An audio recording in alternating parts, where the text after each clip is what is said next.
वज़ीर-ए-आज़म नरेंद्र मोदी की जानिब से आत्मनिर्भर भारत की अपील मुल्क की मईशत को एक अहम मोड़ पर ले आई।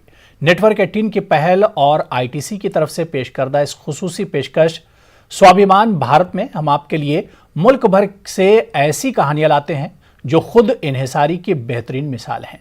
कामयाबियों और हुसूलियाबियों की ऐसी कहानियां जो दरअसल बताती हैं कि हम एक कौम की शक्ल में क्या पहचान रखते हैं। आज की कहानियां भारत की दो सबसे पसंदीदा फूड ब्रांड्स अमूल और आईटीसी आशीर्वाद की हैं।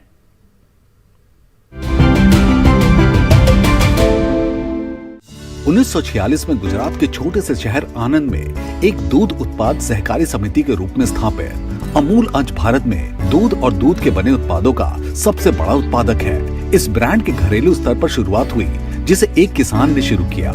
आज ये ब्रांड लाखों भारतीयों के दिल और दिमाग पर छाया है और 40 देशों में इसकी मौजूदगी दर्ज है। What is the business objective? Give more to earn more. Give more to 3.6 million farmers who are supplying milk to you by offering them very stable and remunerative price.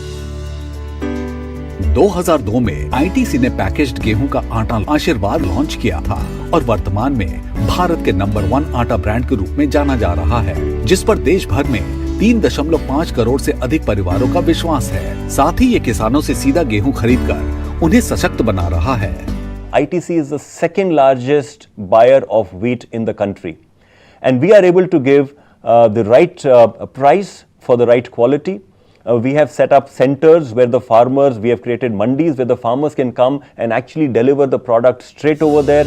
Amul और आईटीसी आशीर्वाद दोनों ही भारत के आत्मनिर्भर बनने के मिशन में अपना सहयोग दे रहे हैं और सही मायने में स्वाभिमान भारत के प्रतीक है।